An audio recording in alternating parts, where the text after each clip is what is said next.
tahu. Seperti kasus Nabi Khidir pada saat membunuh anak kecil. Nabi Musa alaihissalam bingung.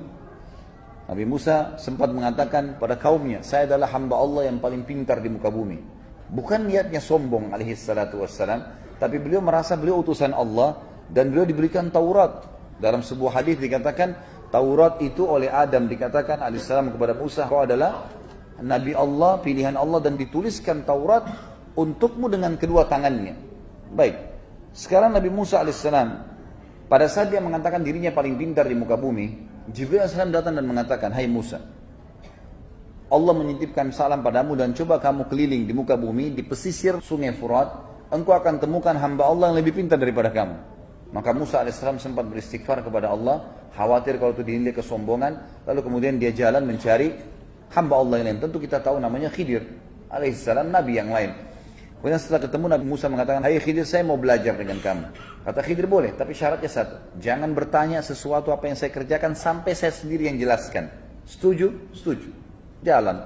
Begitu jalan, naik di atas kapal, tiba-tiba Nabi Khidir lobangin kapal-kapal nelayan. Lalu Nabi Musa heran.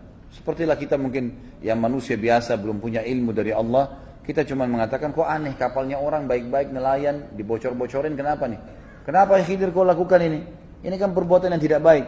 Kata Khidir, kan sudah saya bilang, jangan nanya sampai saya sendiri yang jelaskan. Ini bagus juga kaidah di majelis ilmu ini. Jangan nanya sampai saya jelaskan. Baiklah. Kemudian kata Musa, baiklah, saya minta maaf. Jalan lagi sebentar, Khidir melihat anak kecil ditangkap, dibunuh sama Khidir. Dalam beberapa asar disebutkan anak ini 5 tahunan umurnya. Kalau kita melihat posisi ini, kita akan bertanya. Sama Musa AS mengatakan, Musa Nabi Allah, hai Khidir, kenapa kau bunuh? Anak yang jelas-jelas belum balik, nggak ada dosanya. Kan sudah saya bilang, jangan nanya sampai saya jelaskan. Baiklah, sekarang ini sudah banyak uzur, sudah banyak saya minta maaf. Saya tidak akan buat masalah lagi sekarang. Baik, jalan. Begitu masuk ke satu kota, lapar Nabi Khidir dan Musa AS kehabisan bekal. Minta jadi tamu di kampung itu, orang-orang pada nolak, dianggap orang asing. Zaman dulu dibuat benteng-benteng, ada pintu gerbang, kalau pendatang diusir-usirin. Besok pagi mau masuk ke kota ini silakan, diusir di luar gerbang. Takutnya buat masalah gitu. Maka Nabi Khidir alaihissalam menerima itu, karena Musa ikut di belakangnya. Maka Khidir pun mau keluar dari benteng itu kan. Sebelum dia keluar, ternyata ada tembok di situ, rumah, temboknya mau rubuh. Khidir alaihissalam punya mukjizat dari Allah SWT. Dia kalau mau melakukan sesuatu, dia tinggal berdoa, Allah kabulkan. Dia menyentuh tembok yang mau rubuh itu dengan telapak tangannya, berdiri kembali temboknya. Nabi Musa AS mengatakan, wahai Khidir, kau kan sudah perbaikin temboknya orang-orang ini. Bisa kita jadikan penyebab mereka menerima kita menjadi tamu. Kata Khidir, sekarang saatnya kita pisah. Artinya, saya kan sudah bilang, jangan terangkan apa-apa, jangan ajar apa-apa, jangan bertanya sampai saya jelaskan. Perbuatannya juga termasuk. Tapi sebelum kita pisah, saya akan jelaskan. Kalau kapal-kapal yang saya bocorin itu, karena saya mendapatkan informasi, wahyu dari Allah kepada saya. Di sekitar wilayah itu ada raja zalim, suka ngambil kapalnya nelayan. Pokoknya kalau dilihat kapal bagus, diambil sama dia, secara paksa. Kalau saya bolong-bolongin bolong kecil, dia lihat ada cacat, dia nggak jadi ambil. Nanti nelayannya tinggal tempel-tempelin sendiri, selesai.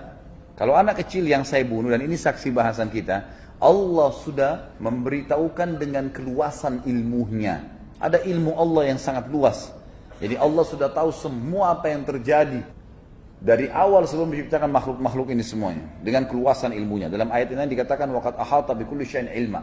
Allah meliputi segala sesuatu dengan keluasan ilmunya. Maka kata Khidir, anak ini dengan keluasan ilmu Allah diberitakan, kalau dia nanti kalau besar ini anak balik, dia akan durhaka dengan kedua orang tuanya. Sementara orang tuanya adalah orang alim, saleh. Maka Allah menyuruh saya membunuhnya. Karena perintah Allah, saya nggak berdosa. Allah juga penciptanya yang sengaja mau menyelamatkan anak ini. Kalau dia mati sebelum balik, maka dia selamat. Lalu Allah gantikan kedua orang tuanya dengan anak yang saleh. Lalu kemudian tembok yang saya perbaikin bukan karena saya meminta balasan makanan.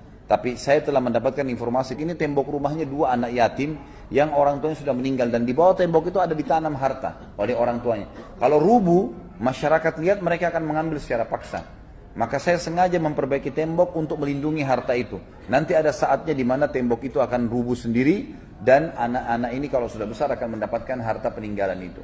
Tapi saksi bahasan kita masalah keluasan ilmu sang pencipta Allah Subhanahu wa taala.